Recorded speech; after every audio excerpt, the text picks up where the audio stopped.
All right, good afternoon, everyone. I'm Travis Starkey, and I lead our alumni work here in Teach for America's Eastern North Carolina region.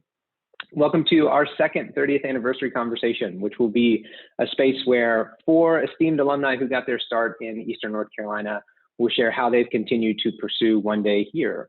But before we begin, I want to first acknowledge that this is a recorded conversation. So if you think you're feeling a bit lost after last week's live conversation, fear not. We opted not to hold live conversations every single week because that seemed overwhelming to everyone's respective schedule. So I hope that adjustment works for you. And our hope is that you appreciate being able to watch and listen in as your schedules allow. We also want to take a moment to honor and acknowledge the native land which we are currently occupying. So North Carolina is currently home to 8 tribes and 4 urban Indian organizations. The land in which we serve students is the ancestral and unceded territory of the native communities of the Tuscarora, the Coharie, the Holloman, the Occaneechi, Meherrin, Lumbee, Eno, and Shakori. As a region whose teachers have taught thousands of Native students, like I said last week, while having very few Native Corps members and local alumni, we honor Native land with the understanding that such an acknowledgement can and must disrupt our established patterns of behavior and organizational work in order to create a more just and equitable future in our region and state. An acknowledgement is therefore necessary, but also insufficient. And I also want to take a moment to say that for so many in our Teach for America community and beyond, it has been a difficult year. And this is, and the 30th, as we were putting it together, we were grounded in that fact. And the past few days, weeks, and even hours have frankly been no different. Our sincere hope is that you're able to find within this 30th campaign a place to rest, a place to connect and re-energize with your peers. Our role as an organization in a moment like this is certainly not to strive to be all things to all people, but we do believe that holding space that serves as a stopover in our respective journeys as individuals and as a community is important. The participation of over 150 alumni in this campaign thus far, even though it's still in its first half, seems at least potentially a reflection of that fact. And now to the conversation. We know that the problems we face are systemic. We hear this phrase so often that it can lose its meaning. This is why I'm grateful today to be in conversation with 4 leaders who have encountered and worked for change in education, each in their own way, so they can illustrate for us how they have made sense of the challenges they faced in education and their visions for the future. Dr. Sheresa Blanchard, Paul Holloman, Dr. Erica Shoulders-Royster, and Tammy Sutton all joined Teach for America in the late 1990s as Corps members here in Eastern North Carolina. We're going to spend some time today learning about their time in the Corps, how they've grown here, and their beliefs about the necessary work to come.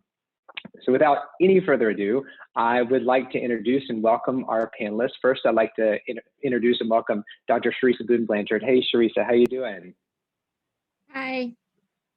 Good, how are you? It's good to see. Good, it's good to see you. And next up, Paul Holloman. How are you, Paul? I'm well, and I'm very tired after a very long day at school today. We appreciate you making time. Third, we have Dr. Erica Shoulders-Royster. Erica, it's great to see you. How are you? I am well. So good to see you. Thank you for being here. And last, but certainly not least, Tammy Sutton. Hi, Tammy. How's your Tuesday? Hey, Travis. I think like many of us, I'm making it. Yeah. Which means a lot right now in this time we're in. Yes, it's a day at a time kind of thing.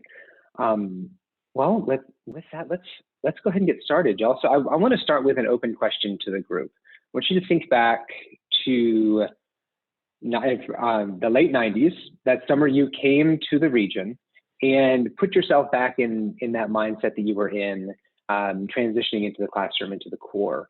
What was on your mind as you were transitioning? What were your hopes and aspirations, and how did those play out during your time in the Corps?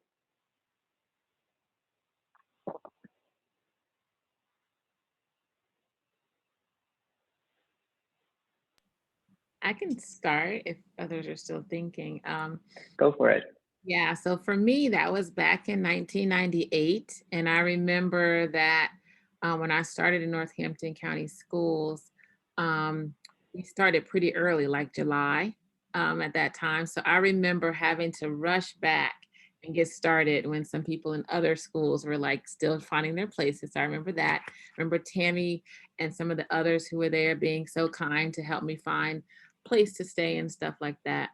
But one of the other things that I remember is I had training as a teacher. You know, my bachelor's degree is in elementary ed and special education. And so, you know, got my education in New Jersey. And so I kind of had some idea, you know, even though I, you know, did the hot summer in Houston and that gave me other ideas of what I might expect. But I think that quickly I learned a lot about the differences between what you expect, sort of like as a starry-eyed fresh person, just straight out of college, and then what reality is. And so I learned a lot about myself and I learned a lot about my students in the region.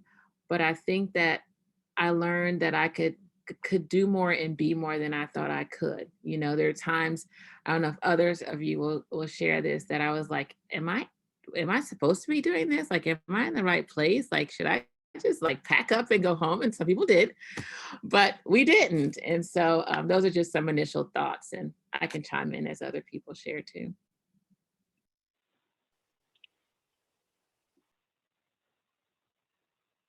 Thanks, Sheresa.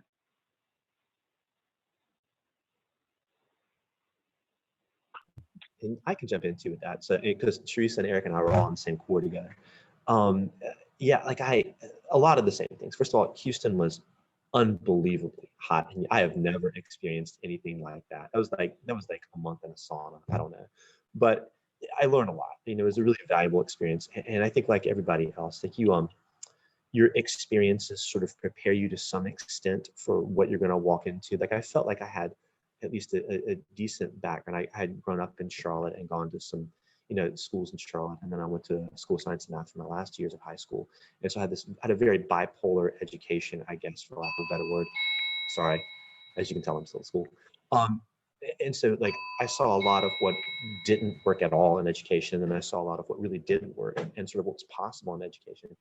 And then, you know, and so I thought I had some idea of what to expect. And I quickly realized that, no, I really didn't at all, not even a little bit.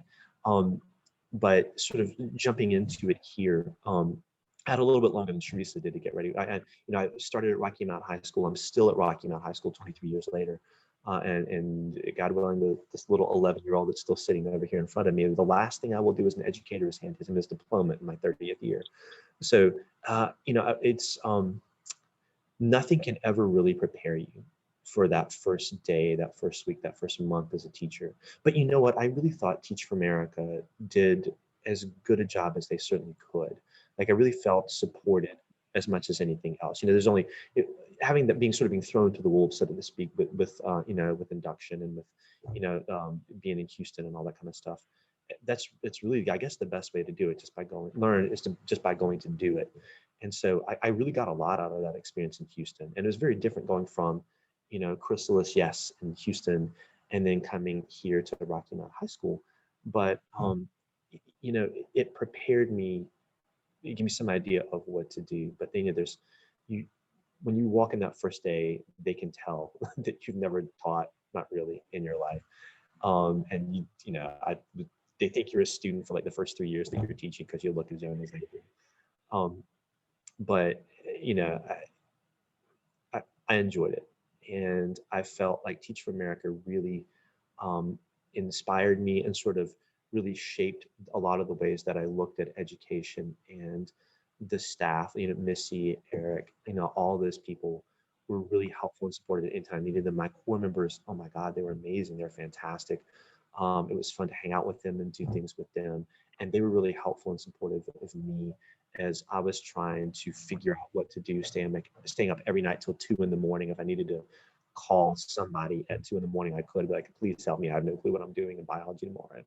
And, you know, that's where I think Teach for America has been invaluable in my experience, helping, serving, being here for the students, because I'm sure we can talk about all these things later. I need to shut up and let other people talk. But, you know, so much of what we do goes way beyond just teaching biology, chemistry, and physics, and the kinds of stuff that I do. You know, that's only really, frankly, just a small part of my job.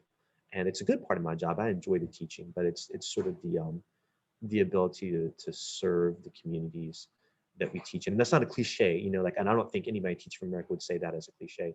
You know, we do this because we genuinely mean that. We want to serve the needs of our students and their families and the broader community, because you have to want to do that as a teacher. You can't disentangle the two things. You can't separate the two things. So, and I really appreciate the perspective of Teach for America and the ways that they served me and supported me as I try to help my students.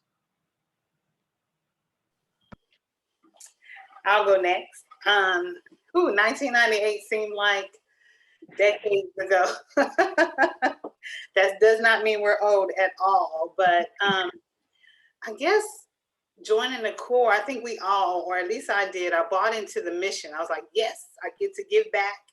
And my goal was 2 years and I'm out. Not because I didn't want to stay longer, but I had goals. I was going to go to law school. I was going to do some other things, and immediately, and I also thought I was going to be in Rocky Mount. That's where they housed us that summer after leaving hot Houston. And I was sold on Rocky Mount, but I got placed in Vance County at the lowest performing elementary school. And I got immediately heart-stricken by those students that I got an opportunity to work with. It did not take long for me to fall in love.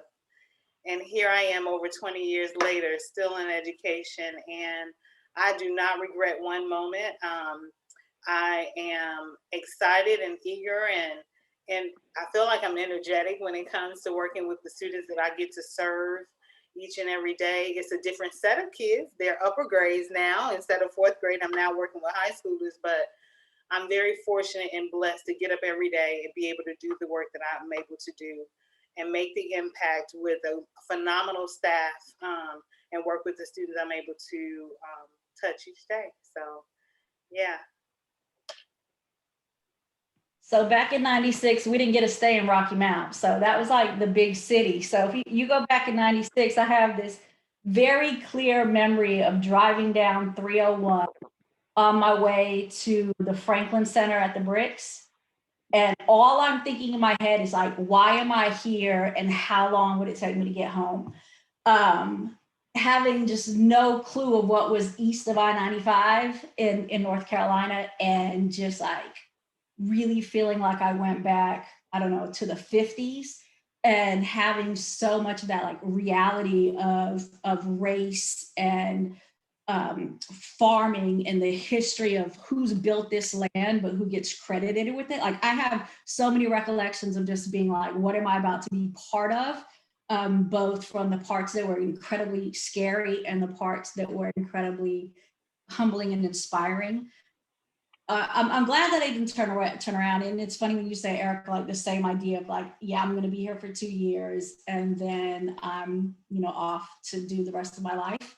And that's, 20 plus years now that I'm working with my former students' children, which is crazy. But I think a lot of that about that drive and thinking of strategically that we stayed in the Bricks, and thinking of how much being placed here and both the experience in Houston and the experience in Eastern North Carolina taught me about the power of proximity. And I didn't put that I wanted to be in a rural area. I really wanted to be in an urban area, but however that worked out, it absolutely worked out the way it should have been. And the way that we can be closest to our students and families, that I feel like we have that advantage in Eastern North Carolina, is certainly why I'm still here. And I think one of the pieces that's rich and empowering and powerful about the work in Eastern North Carolina, about how we can be tied to kids and families and communities and multi-generational change, and how very, very fitting that we started at the Bricks and had that experience that I think was both intentional and I think really had the ripples of how that would affect the next 20 years of the work that I've done and continue to do and want to do better. Now we did visit the Bricks. Am I right in saying that? Yeah. You visited, we slept at. We did a dinner or something there, or no, we did some kind of like team building or something. You probably did community service there. Yeah. Yes.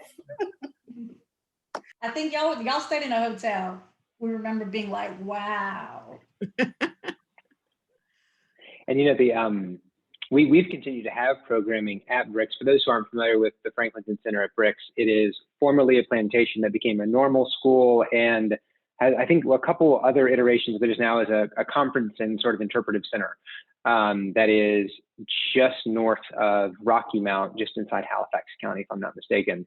And yeah, I mean, in terms of the transformational change in the intergenerational piece that you're talking about, Tammy, it's a really incredible example of that. And it's been, I can understand why y'all went there in the 90s and why even, 20 years later, we would still continue to do that. Just for those very same reasons, and making sure that folks are anchored in place and understanding that they're part of a much lengthier tradition of educational change in a very tangible way. And yeah, we stayed out there. We stayed at the conference center. Although now core members stay at have until recently stayed at North Carolina Wesleyan. Now we're virtual this summer. Any other final thoughts here before we transition?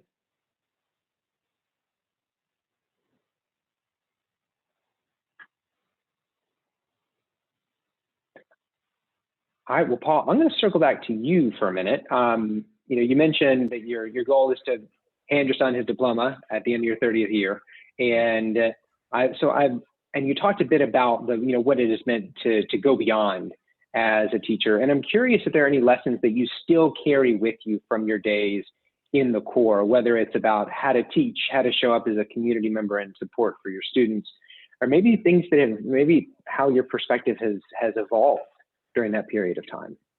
Yeah, so great questions and a lot of answers, I guess.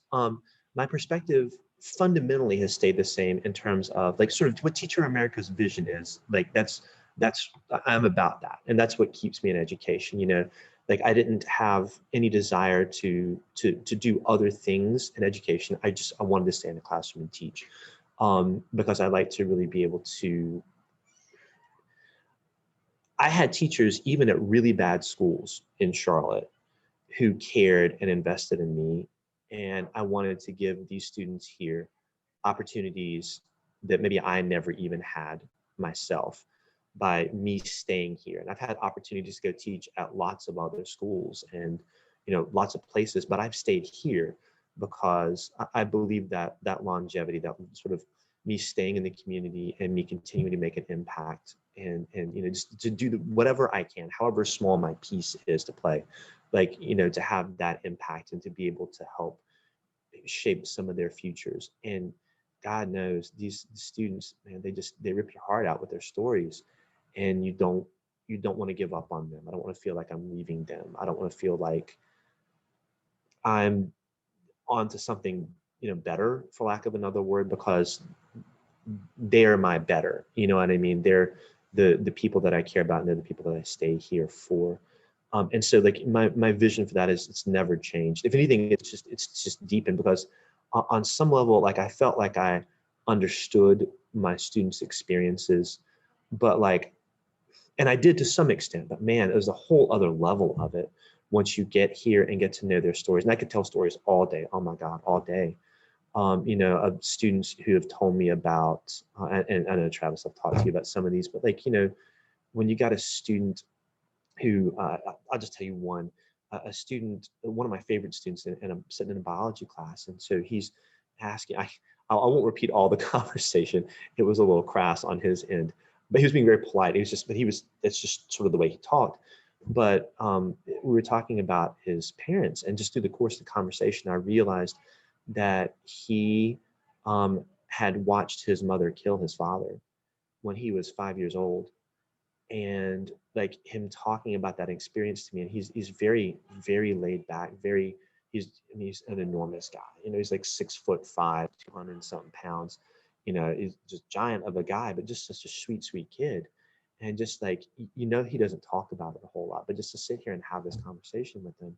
And I can't tell you, unfortunately, I can't tell you how many conversations I've had like that with kids. They watch, one parent kill another one, or, their sibling was killed in gang violence, or, just sort of living in abject poverty, and watching them, people who want an education don't understand. They look at these kids and they're like, why don't they do better? And the real question is, my God, how do they do what they do? You know, they don't understand what these kids are sitting in their little ivory tower. They don't understand what these kids have to overcome to do even the smallest things. And I don't know that I could do what they do in their situation. And it is, you know, I stay here because I'm humbled by what they do. And I am just, I like, honest to God, I just feel fortunate to be even a small part of their lives and having some small impact on them. And you know, you just want to care about them and love them. And, you know, I run into them now, they're 40 years old in some cases. And I just, you know, it's so good to still be a part of their lives. And so that, you asked me a lot of questions. I don't even know if I've answered any of them, but, you know, that's why I stay. And sort of Teach for America's vision really aligns very strongly with me in terms of, especially like, you know, equity and sort of diversity and that kind of stuff. And that's so important to me because for me, that kind of change, the kind of systemic change, the kind of societal change, transformation that we need to have it's not going to happen unless people who look like me stand up and say something and stand for something and stand up for these other kids who don't look like me, who don't have maybe my background or my life experiences.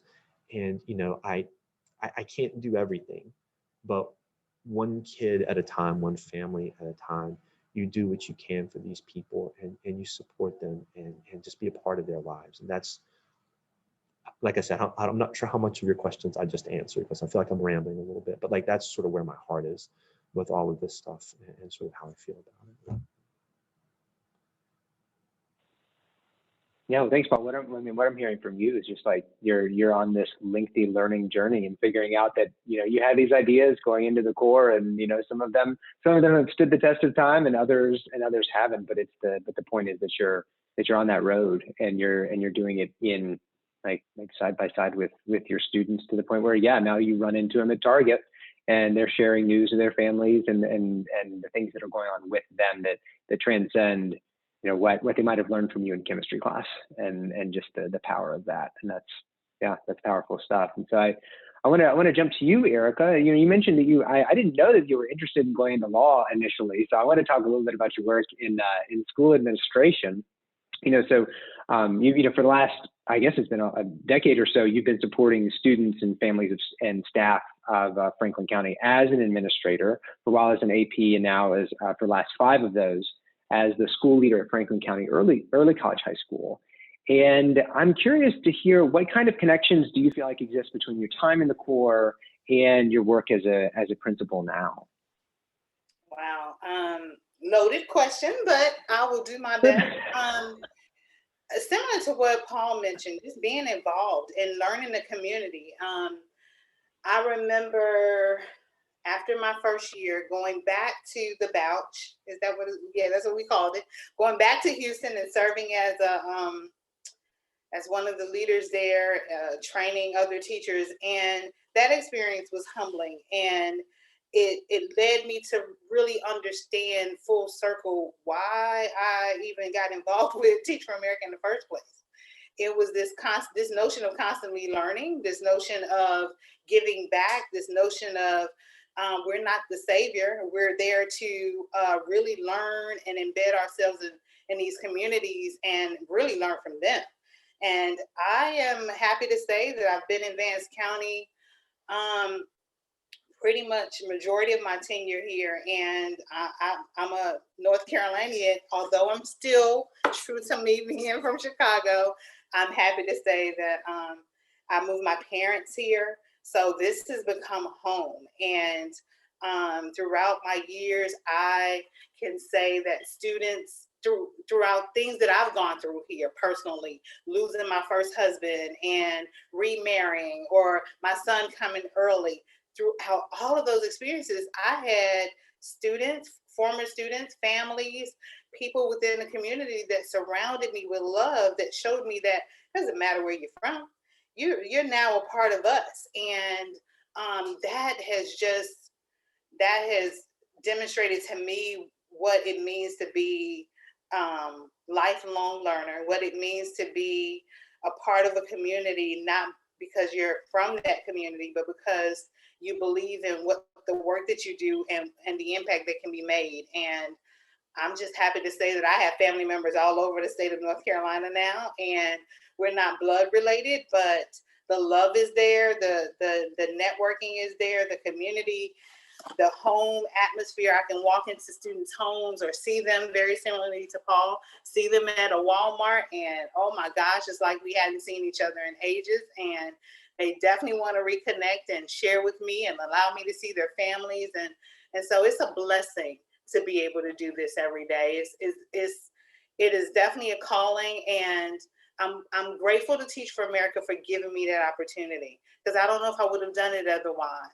I don't think I would be in this place had it not been for this experience, and it has pretty much directed my path lifelong. I'm not getting out of education anytime in the near future. I do not see law in my future pathway right now.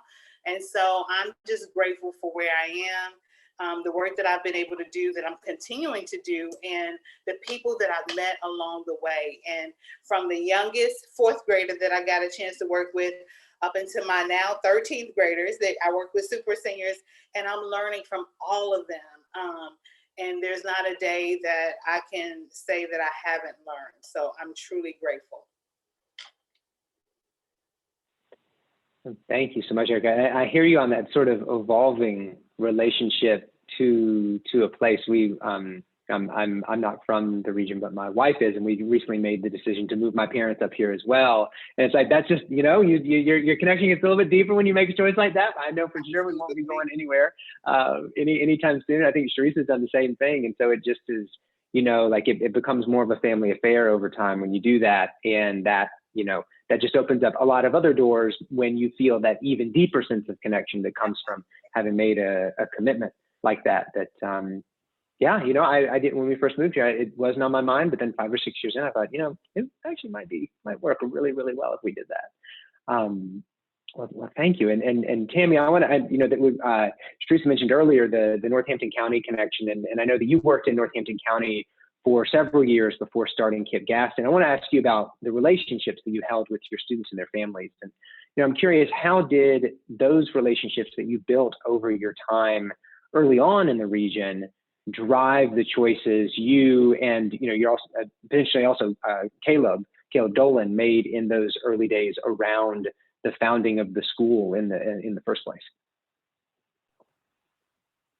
I would say of all the forces, the power of students and families had the greatest impact on both my life as a teacher, and then beyond that, and our decision to be able to start a KIPP school in this area, in Northampton County, in the county in which Caleb and I both were placed to teach in 1996. I think the connection to students and families, both from the being able to see each other at Walmart, to being able to see kids perform at their church, or to be able to see their athletic events, or to be welcomed in as an extended member of a student's family, and then to do that with your own family. I think that pull, both as a magnet to stay, and then as a reason to want to provide more options and choice, is all about the power of those relationships. Why Caleb didn't go to Colorado and I didn't go to Atlanta to start KIPP, but very much said, if this is going to happen, this is the community in which we want to do it. And that is all about kids, families, promises that we made, and a desire to want to do better, both as individuals that are learning to be teachers and leaders, and for students who have every right to have the best education possible, particularly when they don't live in cities that might not have the limelight of, the mayor of Atlanta saying, hey, come, here's $1 million to start the school. But to really be able to say that if we're going to have exceptional options for kids, why not create those in the places that we've already made home, with kids and families that we've fallen in love with, that we want to be part of. So I would say of all the forces, those connections to in particular, my first year students who graduated high school 10 years after I did. So I taught 7th grade. and thinking of the power of that first class and both all that they taught me and the incredible grace that they provided as I tried quickly to iterate the lessons that I was being taught every day by the 12 and 13-year-olds in front of me, to be able to say, each year is this opportunity of redemption and to do better than the year before. It doesn't always work like that, but I think every year at the beginning, that idea is very true to me, of wanting to do better by kids because they deserve the absolute best, from teachers and from communities and from a country that historically and for too many centuries has not done right by our kids. And that's the commitment, to be able to say, we need to be able to keep the promises that our country says that it does. And for so much of that, it begins with the power of relationships and love and education. Thank you so much, Tammy. I'm gonna let that point just rest right there. And I appreciate your answer. So fourth, Sheresa, I would love to talk a bit with you about your experience working in the higher education space. So I'm curious about any relationship that you might have or might feel is there between your core experience and the ongoing research and advocacy you're doing as an associate professor at ECU. And this might be a time also to talk about what ECU is up to with the Rural Education Institute and trying to build up the institution's capacity to support systemic change. That's been really interesting work that's come up the last few years. And then, was this something you pictured in 1998, or is this really different? How does it seem to you? Not at all, Travis. Actually, my experience was so different hearing what Tammy and Erica said, because I went to school to be a teacher. So I thought I was going to be in the classroom my whole career. Like, I didn't know I would be in this place in 2021. But I also think that joining the Corps as a special education teacher gave me a different experience, because I was a resource teacher. I didn't get to have as much time with those students, but I think that they still entered my heart in a similar way. I just didn't get to build as ongoing a relationship, like having them for a longer period of time every day. But my experience was very different in that I was at one school one year and I was at another school one year. I won't get into all of that. My co-teacher quit a few months in, I think it was my first year as a first year teacher, and then I was head of the special education department. Won't get into all of that, but that also really motivated me to think about, special education, because when you said the systemic change and the systemic challenges, when I was a new teacher, I really wasn't thinking about systems. I wasn't thinking about how special education is another layer in addition to the rurality and race and all the other pieces. And I understand that in such a different way now. But my experience as a Corps member really motivated me, because children were still being referred for special education, like in middle school, because I started at middle school. And it really got me thinking about what's going on, why is this? And so when I left that area, I left so I can get my master's degree in early intervention, because I wanted to figure out how to prevent some of these things. And I really wasn't thinking on a systemic level then. But I worked in early intervention. I was in Greensboro for 14 years, and I'm back in the East, which is so ironic, right? My dad is from New Bern, though. And so I have roots in the East. I have family that lives in New Bern. My parents are here now. And so I feel like that route that I went is what I was supposed to do. I mean, we have similar ways that we're telling our story, but I think we have a lot of similarities in that I didn't plan to be a professor. I didn't plan to be in higher ed, right? But I get to train teachers that are teaching our preschoolers and kindergarteners and really advocate for rural areas and rural needs. And that's a unique position to be in. So I'm very grateful that I have that opportunity. And I also, at ECU, we have a lot of students that come from rural areas. I have students that are like from Roanoke Rapids and from Northampton County and from all of the eastern counties. And so I'm just blessed that I can be in this position, but I really think that my time in Northampton County helped me to understand rural needs in a different way. I mean, if I had just moved from New Jersey, gotten my degrees and moved here, I would just be a totally different person. I mean, I wouldn't be doing the same advocacy and things that I'm doing now. But I will say, as Travis mentioned, I was recently appointed to the Rural Education Institute here at ECU. And so that really is going to help me connect with rural areas and really think about what some of the needs are. We're really focused on professional development needs and partnerships and things that the university can do to help rural areas and really figure out what the needs for the teachers are and the administrators. And so there's a lot of work to be done. And so I'm motivated by talking with all of you, knowing that you're still in the same Eastern North Carolina counties that you started in. And so I'm hoping that we can eventually be partners. I'm an early childhood person now, but I started it with middle school. So I mean, I've run the gamut now. So really, I'm not high school Erica, but I think that high school is important too. And I'm also married to a high school teacher now. And so education and the importance of education run deep in my household. I don't know if I answered your question. I feel like I missed a part of your question. I won't. I'm not gonna be here to evaluate anybody's answers, Sheresa. What I'm hearing from you is that like it also. I mean, this is a similarity that's coming out from what everyone's saying. Is that it is like learning over time what really works for me. What's my relationship to the work, to this place? And I mean, I'm sure that you had tremendous relationships and partnerships that you were a part of in Greensboro too. That it may have been tough to leave. And I'm sure there was a big transitional moment for you there. And I think, having seen the work that, so we moved here in 2013, I think it was the year before you moved here, and having seen the sort of like puffing up of ECU and saying like, we really take very seriously our role as the flagship university in essentially the eastern half of the state.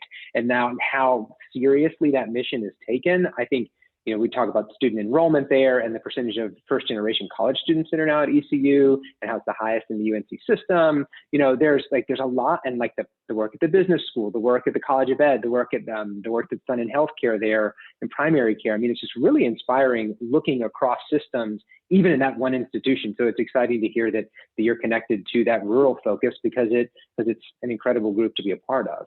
Yeah, and I will just say one more thing, that we still need to do better. We still need to do more. You know, I mean, universities notoriously don't reach back out into communities. And I mean, we have transformation goals and we have goals of partnership, but how do we do that?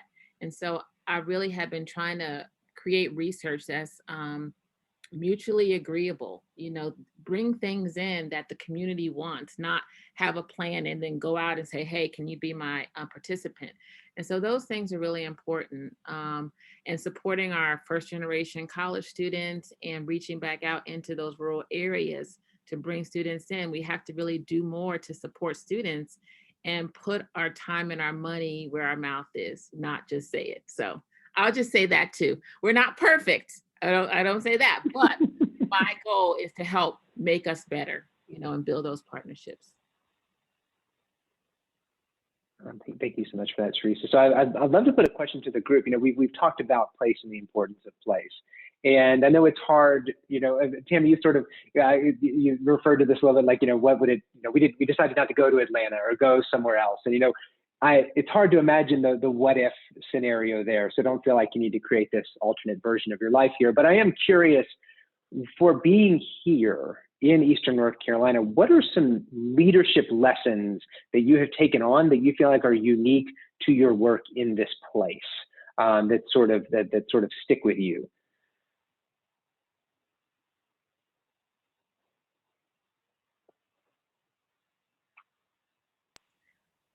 One thing I'm really thinking, I'll just say quickly, is that, you know, I do a lot of work at the state level.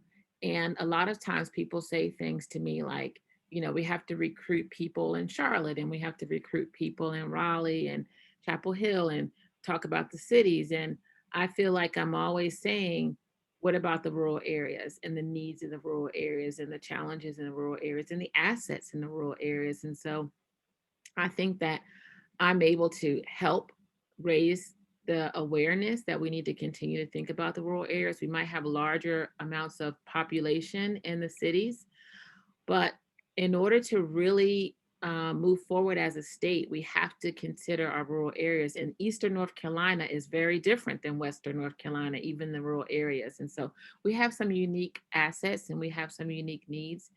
And I know a large African American population is in the eastern part of North Carolina. And so I just try to bring that up and tout that. And so I say I represent the East and the rural areas, but I know Greenville is not rural, right? So it's like, I feel like I almost feel like, well, I can't really because I'm not living in a rural area, but I feel like I live in the East and I understand some of the rural needs. So go ahead, Erica.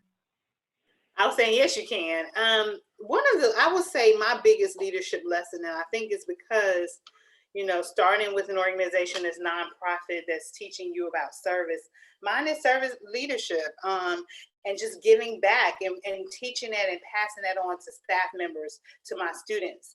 I intentionally make sure that my students that are getting ready to graduate, that they're working with the incoming freshmen, because I want that connection to be made. And I want them to know this is your way of giving back and passing the baton before you graduate and move on to your next venture in life. And hoping to spark that to continue when they move on to college. And for my freshmen, seeing like, wow, this is what can happen to me 4 years or 5 years from now.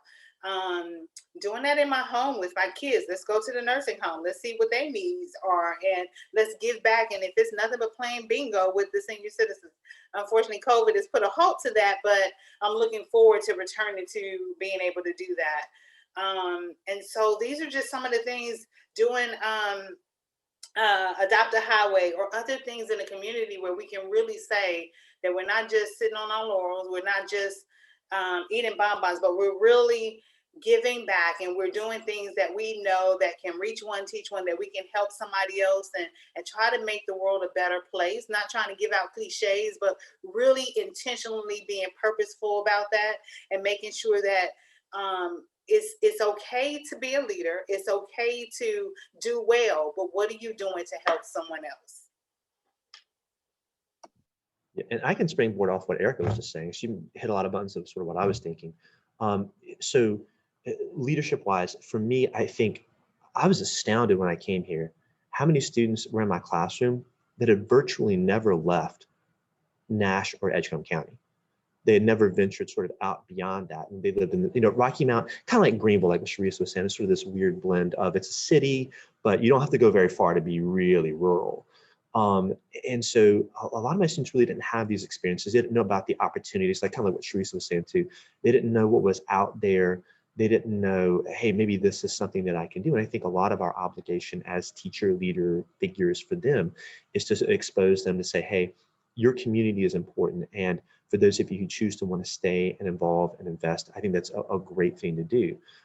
But know that there are other things out there too for you to explore, and that don't think that you're just constrained to stay here your whole life. There is college out there. There are opportunities out there. And I feel like our obligation is to present them with some of those things. Like just as an example, I remember one of my students, I think he was in the class of 2001 here.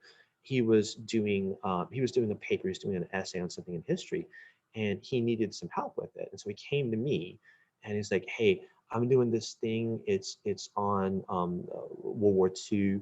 Can you help me with this a little bit? And so I talked to him a little bit and I was like, well, look, I tell you who you really should get in touch with. My history of World War II professor from Carolina, Gerhard Weinberg, says, I'm gonna make a phone call for you. I'm gonna try to get you in touch with him and see what can he do for you. And so I got him in touch with Dr. Weinberg, and Dr. Weinberg, who is like one of the he's passed on up, he's one of the foremost historians in the entire world. Like he was on board the USS Missouri when Japan surrendered in World War II. He said, let me get you in touch with somebody else. And the next day he had Colin Powell call him. And so, like when we have the ability to connect our students with the world out there and see that, you are a part of all of this. And like, go out there and explore and grow and challenge yourself and do what you can do. Like, I think like that's a tremendous responsibility for us to sort of help our students see these things and know that these opportunities are out there for them.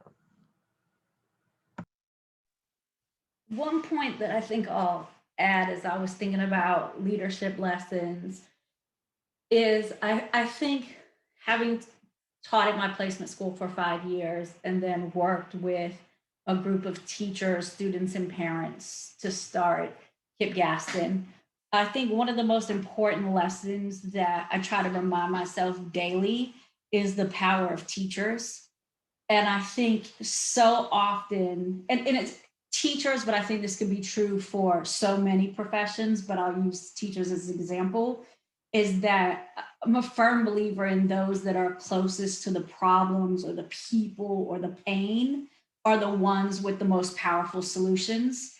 And I just think about how so many, again, we'll talk about in the context of educators, it's like everybody's looking to be the next whatever, these ladder climbs or however we want to look at it. And the prestige that I have for teachers, or when someone asks me what I do, even now, like the first thing I say is I'm a teacher, and both the great honor I have to say those words, and then to think about how within every organization, how can we take the folks that work closest to the work, who are closest to the work every day, and have them both feel empowered to come up with solutions, but also treat them as if they are great creators of solutions.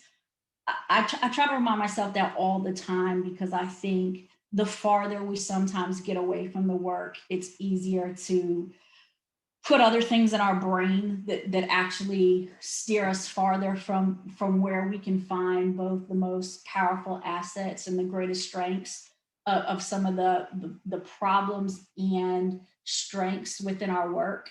And so I think that idea, I was thinking about it when Erica said servant leadership, and just the prestige of teachers in every way that we want to define that word, but particularly those that work with kids in schools, and thinking about how do we have them be the great thought partners that help come up with the next level of solutions and solve problems.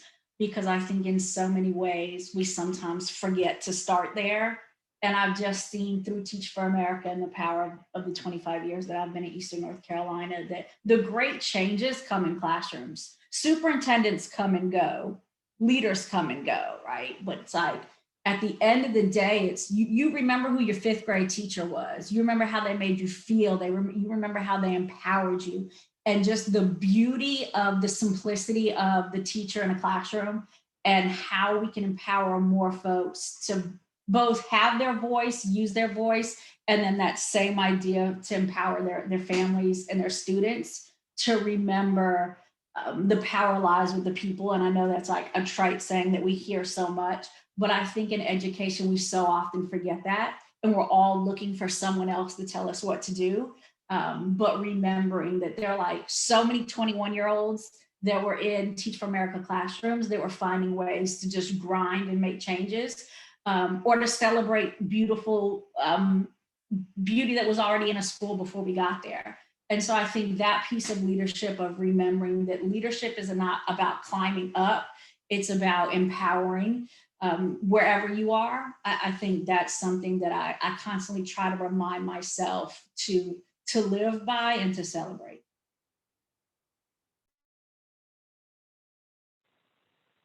So many great reflections here, y'all. I'm hearing a bunch of different things, but I mean, I'm hearing that like change comes from relationship. It comes from a focus on results. It comes from proximity. I mean, there are just certain things where if you remove yourself over here and you don't value the relationships that you might hold with, whether it's your colleagues, your students, families, whoever it might be that's in your environment, and you don't have a focus on, well, the results are actually saying that we're accountable to. If those aren't present, then even if they are present, the odds of success are not guaranteed, but certainly they're lower if we're not totally focused and devoted to those things. And I'm hearing that come across just loud and clear from y'all. And I would like for us to end on a question that is a future focused question. I'm looking for your opinions about what's next for our work together as a community. And I'll say that over the last 2 or 3 years, the national organization has been working on a goal that is something that individual regions can make sense of and contextualize for our own work and be accountable to between now and 2030.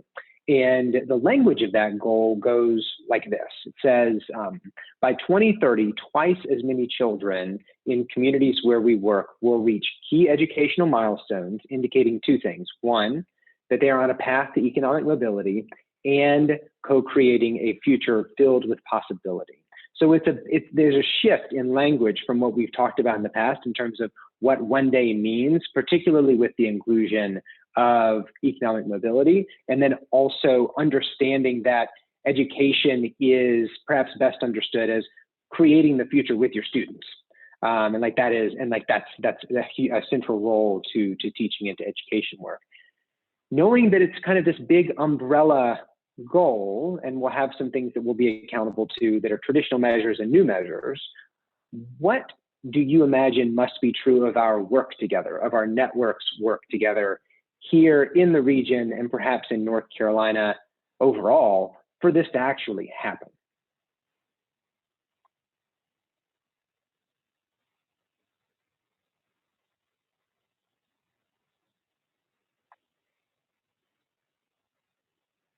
So I'll try to tackle this. I immediately think about, wow, this is a lofty goal. And I think that it's great to connect with everyone here today. I hadn't seen some of you in so long, but I just think about, it makes me want to now get in politics. Like, the decisions need to be made. I feel, I'm torn. I feel like there are some people in different positions and in other places that need to be able to realize the impact, realize what's necessary and what's needed in these communities in order to help make economic mobility a possibility for some kids that just don't see that. Our goal of one day, that's always, I think that's still continuing to be a goal. I don't know if we've ever arrived. I know that we were constantly striving towards that goal, but to say now let's add economic mobility, I'm not against that. I'm just wondering, what will it look like for some of my students whose parents are having to choose between, for the lack of anything better, choosing between admitting that they're positive, COVID positive, and going to work to make an income for their families. So it's just one of those things, I'm torn. It's something that I feel like I will definitely take some time to think about even further, but I would need to write to my legislators. I would need to write to the powers that be and say, this is what I need done in the communities in which I serve, live, and work.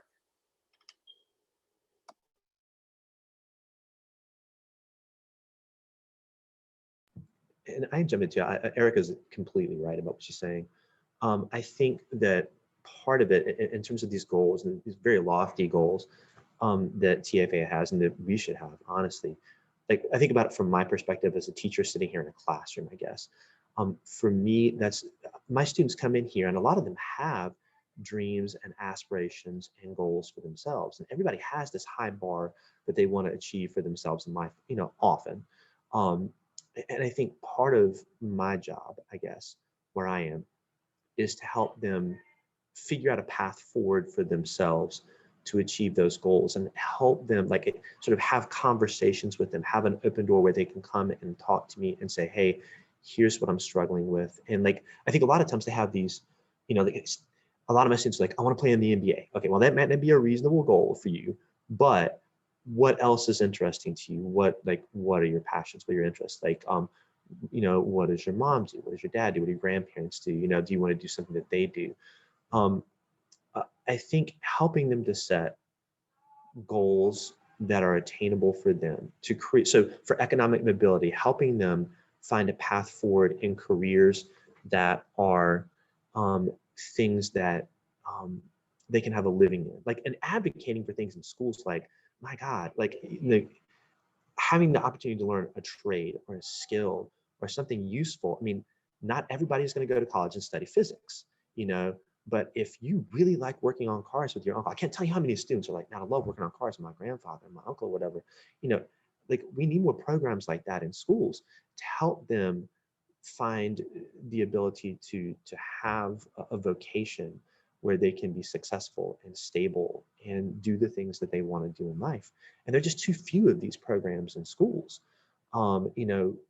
Whatever these kids want to do, I think, long story short, it's incumbent upon me as an educator and all of us to listen to them, to dialogue with them, help them figure out practical pathways forward for them, and help advocate as part of the school structures and the larger community societies where we live, to help put pieces in place in schools and in our communities that can help them achieve the goals that they want to achieve. And honestly, that means that for me, I need to kick their rear ends lovingly a little bit when I see them start to slip, or they're going into this thing that they don't need to be into, or they're, after school, they are hanging out with people they shouldn't be hanging out with, because I'm aware of it. They're open with me. They talk to me about it, and just sort of lovingly pushing them forward and challenging them, supporting them. It's so much. It's a little overwhelming, but kind of like sort of what Erica was getting at, it is a lot. But whatever little piece of that we can play, we just have to have our eyes open and our ears open and our arms open as much as anything else to help these guys figure out what we can do to meet the goals and the aspirations they have for themselves in their lives.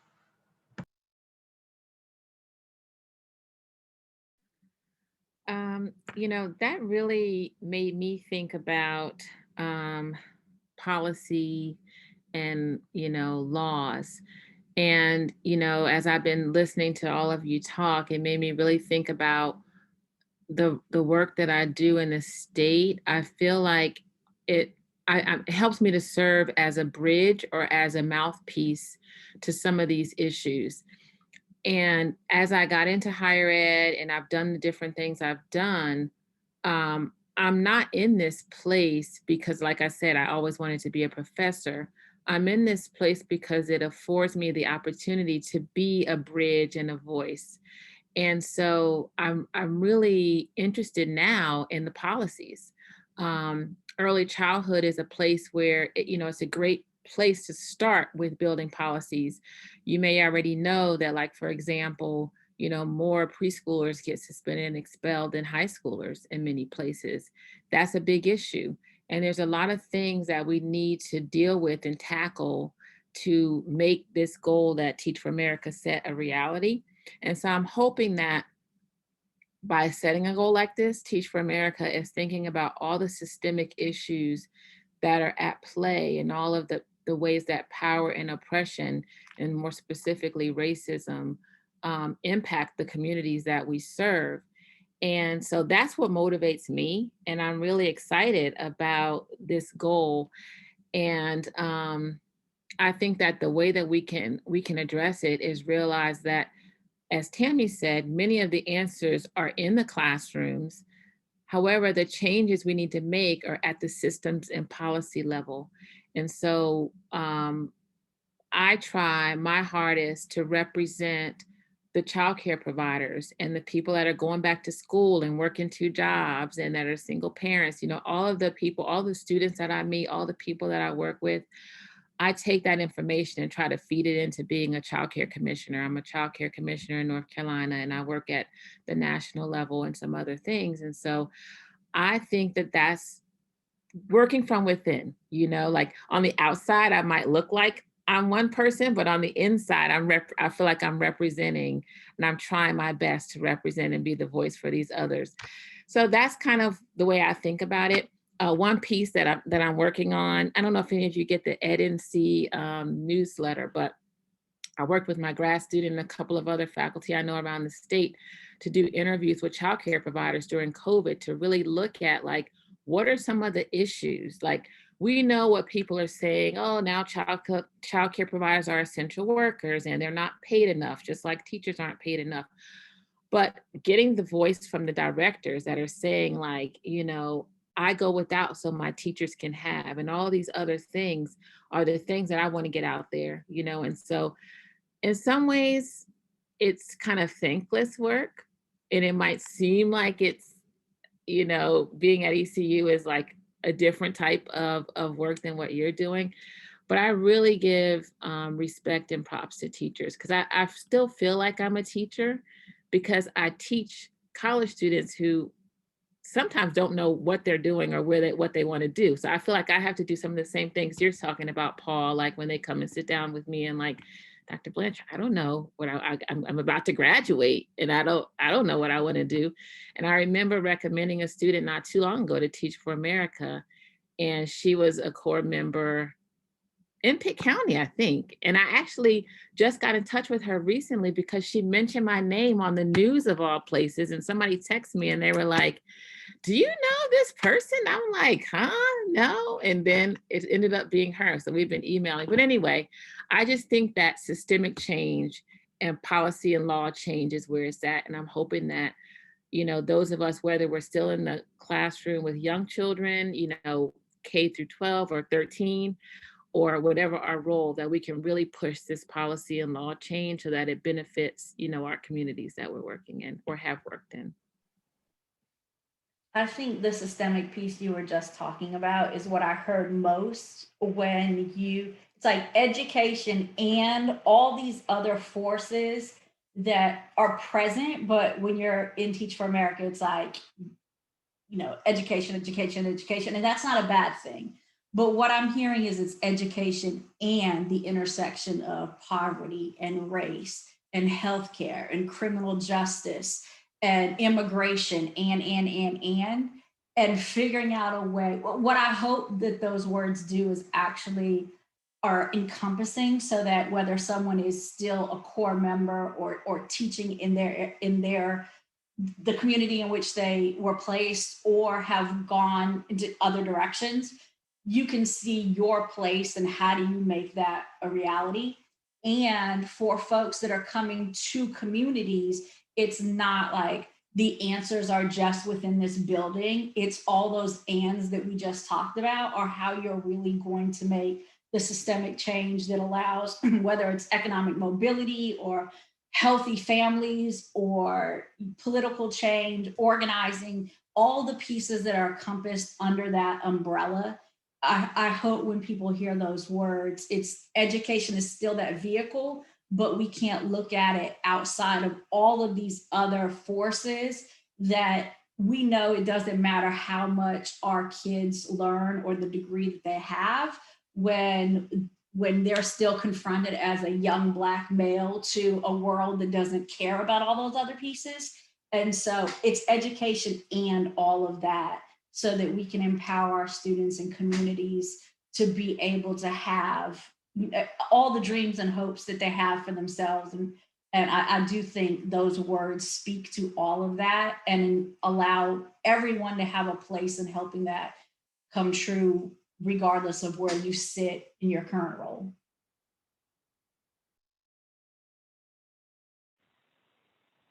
I'd love to just jump off that last point you made, Tammy, about this, that there's something about the power of dreaming and dreaming together that drives action, and whose dreams are at the center of all that, and making sure that, all to your point about listening, and there's like, we can dream a lot of different things, and what does it mean to pursue this dream, and whose voices and perspectives should be at the center of that.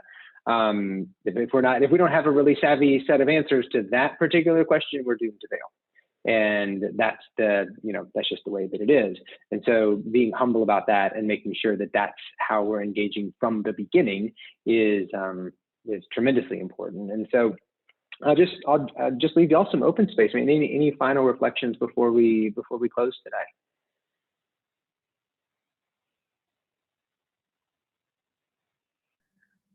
I just want to give a quick kudos to Tammy. I just remember when I was a core member in the same school with Tammy for 1 year, I just remember Tammy and Caleb and Sachi at the time, how dedicated they were. I mean, at the time when I came in, I think it was your third year. So you were beyond your, initial commitment. And y'all were talking about, and I don't know if you were talking about a school then, but you were talking about something bigger. You were talking about something bigger, and it was palpable, kind of just being in the room with them and the conversations that they would have about wanting so much more for the students and families. And so I just wanted to give an applause and kudos to you for all you've done. And I've watched from afar. I haven't talked to you, I don't think, since I left the area, but just to know that was inspirational, how much that you all put into your students. And as I said, I had a different experience being a special education teacher, but I really, really could tell how much they love their students and really wanted the best for them. And it materialized in the opening of the school. So I just wanted to make sure I mentioned that. And congratulations to all of you for all that you've done in the last 20 plus years. And thank you for now taking care of our kids once they come to ECU and continuing to build great teachers that benefit all of us in our schools. So it's definitely the many hands connected to many people who make this work. And of course, our kids and families who are the ones that do the most. But thank you. Thank you. I definitely want to say thank you so much, Travis, and to Teach for America, just for giving us this opportunity. It's truly been great to reconnect and see some faces I haven't seen in too long, and just to be able to dialogue and talk about things that matter, and be able to reflect and think about how you can do more. So thank you. And I'll echo exactly what Erica said. It is so important to have the kinds of conversations that we're having right now, and to sort of be open and honest, both with each other and with our students and families, and just keeping that dialogue open and ongoing. So just thank you to all you guys for everything that y'all do, and to the staff at Teach for America and everything that they've meant to me personally. And I appreciate all these new core members that keep coming in year after year and want to get in the trenches and just do their best to really love on these kids and help them to find their place in the world. So thanks to everybody in Teach for America for making this possible for me, so that I could make whatever I could possible for my own students. It's pretty amazing too to think of how Teach for America has evolved over the last, well, I can speak for 25, but more than beyond that, of thinking of what what they say is important and the values, how that's progressed over time and really become, I think, a model across the country for how to infuse race and community into organizations that didn't necessarily start like that. And while we'll all say there's a long ways to go, I definitely remember many days early on in Teach for America where I'd get letters when I didn't do the adult portion of what Teach for America required, because I'm like, no, I'd rather spend my Saturday hanging out with kids, and thinking about how that evolution and to really embrace what's important and how do we make the systemic change that's not just about saying let's measure this by 2 years of academic gain, that's a small fraction of what we're trying to do. And that alone is not going to get to any of the one days that I think any of us dreamt about. So I really am really appreciate the growth that Teach for America has made and how it's really been embedded in what does that look like in each of the communities that are represented, as opposed to this is what will be the answer for our country. I really think having that voice from regionals, from the regions, and embracing the change that's been necessary has been very powerful to see over time. And it makes me proud to say I'm a Teach for America alum, which hasn't always been true. And I appreciate that I can say that and really have hope for where this organization will go.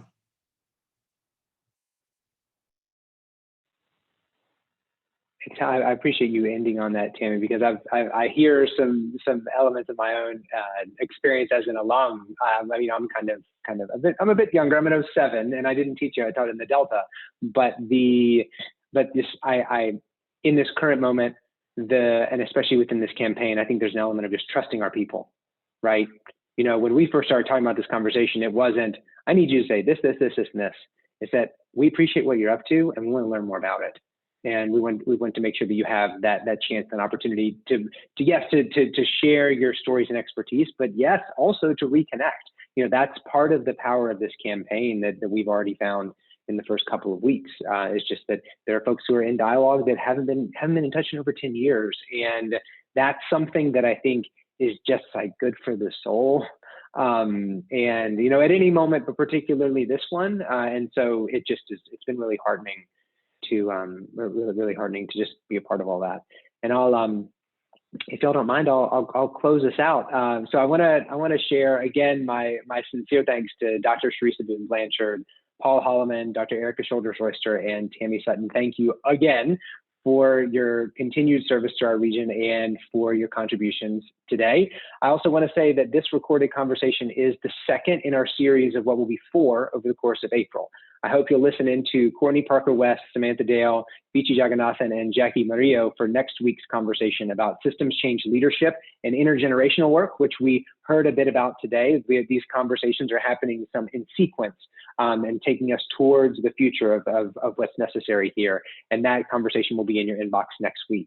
I also want to say thank you to the people who joined us on our core year reunion call last Tuesday. We had 70 alumni on that call. We're going to gather again tonight at 7 p.m. this time around place. So think alumni who live in Durham, alumni who've worked in Halifax, et cetera.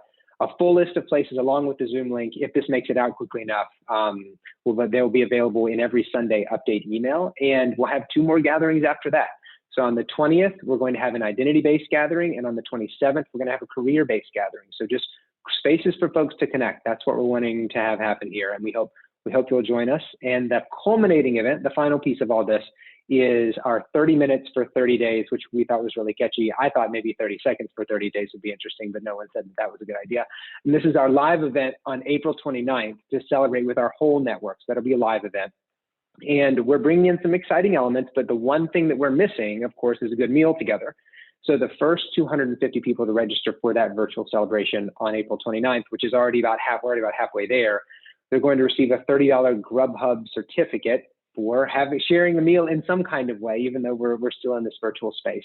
So if you've made it all the way to the end of this call and you're wondering what to do about that, just go to tfaenc.com/register if you haven't already, to make sure that you're signed up for that and you receive that credit. And finally, I'll just say, again, thanks to our panelists today. And if you want to learn anything more about this campaign, please head to tfaenc.com or just email me at travis.starkey@teachforamerica.org. My inbox is crazy right now, but we're going to get through it and it's going to be fun. And I appreciate y'all being here, and we'll see y'all soon.